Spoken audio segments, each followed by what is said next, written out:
शैतानिर्रजीम बिस्मिल्लाहिर्रहमानिर्रहीम अल्लाहुम्मा सल्लि अला मुहम्मद व आले मुहम्मद। मोमिनीन कराम, हमने पिछली वीडियो में ज़िक्र किया कि नमाज में कमी या ज़्यादती हो जाती है भूल कर या जानबूझकर, तो उसका क्या हुक्म है। अब हम जिक्र करेंगे कि अगर शक हो जाता है, भूलना और चीज़ है, शक और चीज़ है। अगर शक हो जाता है तो उसकी क्या सूरतें हैं और उनका हल है या नहीं है। अगर शक हो जाता है नमाज पढ़ी है या नहीं पढ़ी, शक हो जाता है। अगर वक्त बाकी है, अगर वक्त बाकी है यानी ज़ोहरैन की नमाज में शक हुआ, ज़ोहर पढ़ी या नहीं पढ़ी, वक्त बाकी है, अभी मगरिब नहीं हुई, तो उस सूरत में आपने नमाज को अंजाम देना। वक्त बाकी है तो अंजाम देंगे। अगर वक्त ख़त्म हो चुका है, ज़ोहर में शक हुआ, पढ़ी है या नहीं पढ़ी, वक्त ख़त्म हो चुका है, मगरिब का टाइम है, इशा का टाइम है, शक है कि पढ़ी थी या नहीं पढ़ी, तो उस सूरत में कुछ भी नहीं है आप पर, यानी ये समझें कि आप अंजाम दे चुके हैं, यानी कुछ नहीं है आप पर, ये समझेंगे अंजाम दे चुके हैं। दूसरी सूरत में बाज़ दफ़ा शक होता है कि अभी वक्त बाकी है या नहीं। बाज़ दफ़ा यानी बादल, अंधेरा, कोई ऐसे असबाब, घड़ी नहीं होती, शक हो जाता है कि अभी नमाज का वक्त बाकी है या नहीं है, तो बाज़ लोग नमाज छोड़ देते हैं, नहीं वक्त ख़त्म हो चुका होगा, अंदाज़ा यही करते हैं। ऐसा नहीं है। जब शक हो कि वक्त बाकी है या नहीं है, तो उस सूरत पर बिना रखेंगे कि हाँ जी वक्त बाकी है और नमाज को अंजाम देंगे और अदा की नीयत से पढ़ेंगे।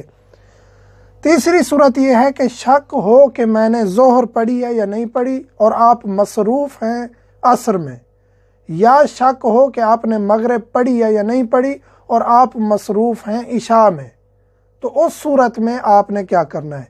अगर वक्त वसी है और आप ज़ोहर के में शक कर रहे हैं, मसरूफ़ हैं असर में, वक्त वसी है, आप मगरिब में शक कर रहे हैं पढ़ी या नहीं पढ़ी, और आप मसरूफ़ इशा में हैं। पाँच दफ़ा हो जाता है, इशा शुरू की, शक हो रहा है कि मगरिब पढ़ी थी या नहीं पढ़ी, असर शुरू की, शक हो रहा है कि ज़ोहर पढ़ी थी या नहीं पढ़ी, तो उसकी दो सूरतें हैं। पहली सूरत यह है कि अगर वो वक्त ख़त्म हो चुका है, यानी फ़कत आखिरी 5 मिनट रहते हैं और वो वक्त ख़ास है इशा के साथ, या वो वक्त ख़ास है असर के साथ, तो उस सूरत में क्या है, आपने उसी नमाज को मुकम्मल करना है और आपके ऊपर कुछ भी नहीं है, यानी ये समझेंगे कि आपने ज़ोहर अंजाम दे ली।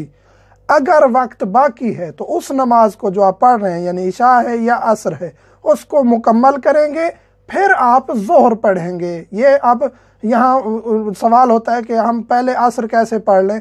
भूल के अगर आपने पहले असर शुरू कर भी दी है तो आपकी वो नमाज दुरुस्त है, आप बाद में उसको ज़ोहर को अंजाम दे सकते हैं। तो यहाँ भी यही सूरत हाल है।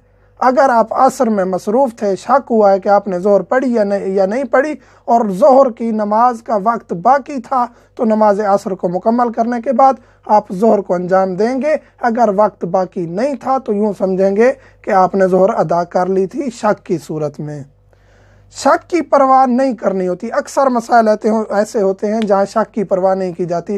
जिस तरह आपने वज़ू किया, आपको शक हुआ कि मेरा वज़ू टूट तो नहीं गया, तो उस सूरत में आपका वज़ू दुरुस्त है, क्योंकि आपने शक किया है कि टूटा है या नहीं टूटा, तो उस सूरत में आपका वज़ू दुरुस्त है। आपने गुस्ल किया, यकीनी वज़ू किया, गुस्ल किया, बाद में शक हुआ कि अब मैं पता नहीं मेरा गुस्ल सही था या नहीं था, वज़ू मेरा सही था या नहीं था, आपने अंजाम दे दिया, वो अंजाम पा गया, बाद में आपको शक हो रहा है, तो इस शक की भी परवाह नहीं करेंगे। इसी तरह नमाज में आपने नमाज पढ़ ली, शक हुआ मेरी नमाज सही थी या नहीं थी, पता नहीं उसमें मैंने किसी चीज़ की कमी या ज़्यादती तो नहीं कर ली, तो इस सूरत में आप परवाह नहीं करेंगे। आपकी वो नमाज भी दुरुस्त है, आपका वो वज़ू भी दुरुस्त है और आपका वो गुस्ल भी, वो इबादत दुरुस्त है, आपने अंजाम दे ली।